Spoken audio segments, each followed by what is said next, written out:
Assalamualaikum, salam sejahtera untuk kita semua. Om Swastiastu, Namo Buddhaya, Rahayu Rahayu, salam kebajikan. Salam, semoga semua makhluk berbahagia. Salam Pancasila merdeka. Bismillah, alhamdulillah, salatu wassalamu ala rasulillah wa ala alihi washabihi wa ala la haula wa la quwwata illa billah, amma ba'du. Subhanaka la ilma lana illa ma 'allamtana innaka antal alimul hakim. La haula wa la quwwata illa billahil aliyyil azim al azizil hakim. Allahumma alhimni rasydi wa angitni min syarri nafsi. Di dalam diskursus fakta mengenai batalnya nasab para Habib Ba'alwi dari Yaman dengan berbagai macam pelengkap data sejarah dan yang lainnya, atau fakta batalnya nasab para Habib dari Yaman tersambung kepada Rasulullah, tentu saja banyak orang berkepentingan dan banyak orang yang menjadi penumpang gelap, gitu loh. Kalau berangkat dari apa yang saya alami sendiri pada dua tahun yang lalu, setelah saya memberikan banyak kritik kepada perilaku Habib yang menyimpang dari ajaran Islam, seperti yang dilakukan oleh Rizik Syihab Bahar dan yang lain-lain, dan membahayakan Pancasila karena mereka mau membuat NKRI bersyariah, negeri berkhilafah. Dan pada akhirnya ternyata pada saat bersamaan kegelisahan saya ini juga dialami oleh Kiai Imaduddin Osman Al-Bantani dan kawan-kawan, sehingga Kiai Imad Al-Bantani, sahabat saya itu, ternyata diam-diam sudah melakukan kajian sejarah, kajian kitab nasab, dan kesimpulannya ternyata para Habib Ba'alwi dari Yaman itu bukan keturunan Rasulullah Sallallahu Alaihi Wasallam, dan kemudian diperkuat oleh kesaksian ilmu DNA yang diberikan oleh Dr. Sugeng Sugiarto dari BRIN, dan juga kemudian dilengkapi dengan kajian filologi Profesor Menachem Ali, yang semuanya itu sama kesimpulannya, menyimpulkan bahwa para Habib Ba'alwi dari Yaman itu bukanlah keturunan Rasulullah Sallallahu Alaihi Wasallam. Dan tentu motif kami, orang-orang yang mempunyai kegelisahan yang sama mengenai pentingnya menjaga Pancasila, karena dengan menjaga Pancasila sekaligus juga menjaga Bhinneka Tunggal Ika, itu artinya kita sedang menjaga bangsa dan negara kita di masa-masa yang akan datang, gitu. Nah, jadi concern kami di situ.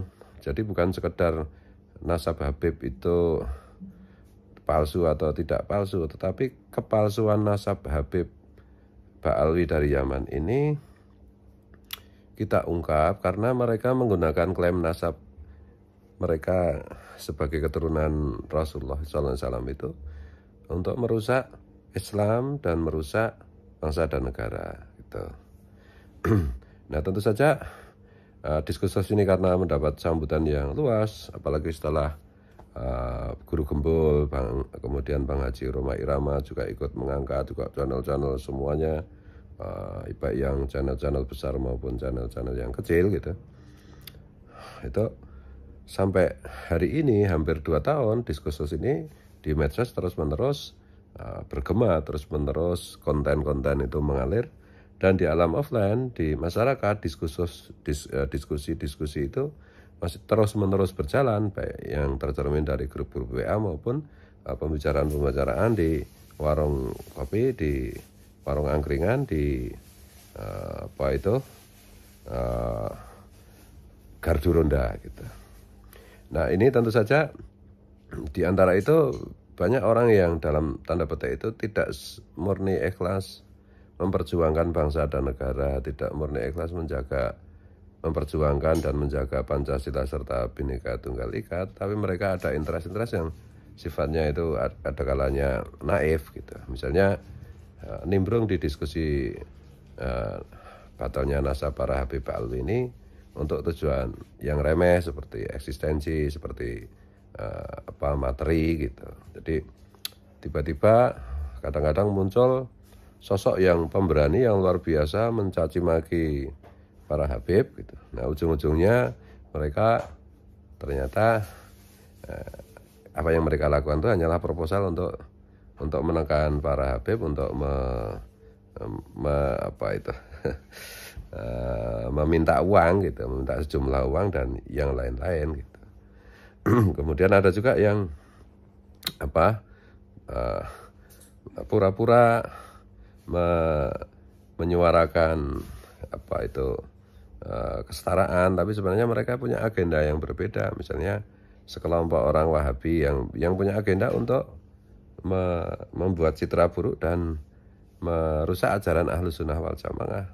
Mereka mengatakan bahwa Habib ini bagian dari Ahlus Sunnah wal Jamaah gitu. Padahal kan bukan gitu. Dan juga orang-orang yang tidak suka pada NU gitu, benci pada NU gitu. Itu mereka menumpangi isu nasab ini untuk membuat citra buruk kepada NU. Dan konyolnya lagi ada beberapa tokoh NU bahkan sekelas Rais Ngam itu pun dengan membabi buta itu membela kepalsuan nasab para Habib ini. Nah, ini menjadi pintu masuk atau celah para pembenci Nahdlatul Ulama untuk menyerang NU dengan berdalih palsunya nasab para Habib ini. Dan juga orang-orang yang membenci Torekot gitu ya, karena para Habib ini juga merusak Torekot yang semestinya yang benar. Torekotnya para ulama yang sudah masyhur seperti torekotnya Syekh Abdul Qadir Al-Jilani dan yang lain-lain itu. Itu orang-orang yang benci torekot itu juga ikut-ikutan nimbrung di isu nasab, isu batalnya nasab para Habib ini, bukan dalam rangka kesetaraan, menjaga Pancasila, menjaga Bhinneka Tunggal Ika, menjaga bangsa dan negara, tetapi karena semata-mata kebencian mereka kepada torekot gitu. Nah, tentu saja masyarakat luas, karena saya selalu mengatakan bahwa masyarakat luas itulah sebenarnya alat Tuhan untuk menyampaikan, menegakkan kebenaran gitu. Masyarakat luas tentu saja memahami mana orang-orang yang benar-benar concern, benar-benar serius memperjuangkan Pancasila dan Bhinneka Tunggal Ika, dengan salah satu caranya adalah membongkar palsunya nasab para Habib Ba'alwi dari Yaman, sekaligus juga membongkar asal-usul sejarah mereka sampai di Indonesia, yang mana ternyata adalah mereka itu alat kolonial Belanda untuk menjajah bangsa Indonesia, untuk menghancurkan reputasi para ulama yang melawan penjajahan gitu, untuk menghancurkan perjuangan bangsa Indonesia melawan penjajah gitu. dan seterusnya. Jadi pada intinya yang pengen saya sampaikan di vlog ini ya, kita nggak usah bingung gitu. Ada tokoh mencela-mencela, kadang pro batalnya nasab Habib Ba'alwi, kadang tiba-tiba mengatakan nasab Ba'alwi itu soheh, atau bahkan ada yang membela nasab Habib Ba'alwi, mereka mengatakan soheh sah, padahal mereka sebenarnya tahu bahwa nasab Habib Ba'alwi ini tidak soheh, alias batal, alias mardudun, itu alias tertolak itu. Tapi mereka tetap membela Habib Ba'alwi ya karena kepentingan duniawi ya gitu. Karena sifat pengecut mereka gitu. Tidak mengatakan yang benar, mereka tidak berani mengatakan yang benar, tapi mereka mengatakan apa yang menguntungkan diri mereka sendiri atau kelompoknya. Ini banyak yang, ada yang Gus, ada yang Tuan Guru, ada yang ulama, ada kiai, ada ajengan, ada Tuan Guru. Tapi seiring dengan waktu semuanya ini pasti akan dimusnahkan oleh Tuhan semesta alam yang maha kuasa. Karena ini kebenaran itu ketika sudah datang, sudah didatangkan Tuhan, maka tidak bisa dibendung. Ibarat bola salju akan semakin membesar, harus kesadarannya, bola saljunya itu kayak ibarat diumpamakan sebagai kesadaran publik, kesadaran umat, kesadaran masyarakat. Nah, ini akan semakin lama akan semakin membesar gitu. Dan siapa yang tidak ikut akan tergulung.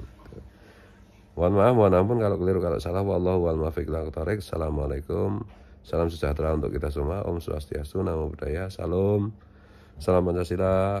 Rahayu Merdeka.